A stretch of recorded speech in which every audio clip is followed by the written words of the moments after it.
సిరిసిల్ల జిల్లా వేములవాడలో దారుణం జరిగింది. వేములవాడలోని రాజనగర్ కు చెందిన రాజయ్యకు ఇద్దరు కుమారులు. ఓ ప్రైవేట్ కంపెనీలో పనిచేస్తున్న చిన్న కుమారుడు శ్రీను తల్లిదండ్రులకు తెలియకుండా ఇంటి పేరుతో బ్యాంక్ నుంచి లోన్ తీసుకున్నాడు. కొన్ని నెలల తర్వాత లోన్ కట్టకపోవడంతో బ్యాంక్ అధికారులు శ్రీనుకు నోటీసులు జారీ చేశారు.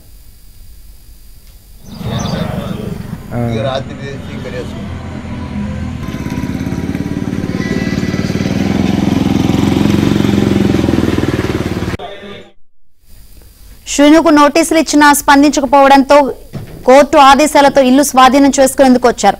వృద్ధులైన శ్రీను తల్లిదండ్రులను బయటకు పంపి సామగ్రిని బయటపడేసి ఇంటికి తాళం వేశారు. 14 లక్షల రూపాయలు లోన్ కడితేనే ఇల్లు అప్పగిస్తామంటున్నారని, తామెక్కడికి పోవాలని తల్లిదండ్రులు ఆవేదన వ్యక్తం చేస్తున్నారు.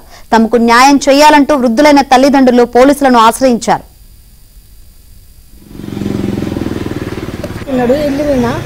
నాకు 4 ఆపరేషన్లు అయినాయి. ఇక నా భర్తకు గుండెపోటు వచ్చింది. నాకు భర్తకు 2 లక్షల దాకా అయినాయి. నాకు 10 లక్షల దాకా అయినాయి. నా కొడుకు అప్పు తెచ్చుకున్నాడు.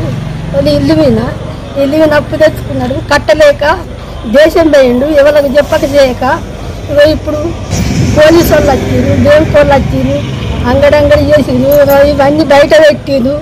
ఇక నాకు ఎవరు రానిత్తలేదు. నన్ను ఇంట్లోకి నాకు ఏడంగు దొరకలేదు. రూము ఏమన్నా లెగ్గులాడుకుందామన్నా కానీ నాకు రూమ్ కిరాయి కట్టడానికి నేను జాలతలేను. నాకు తిందామంటే తిండికి లేదు.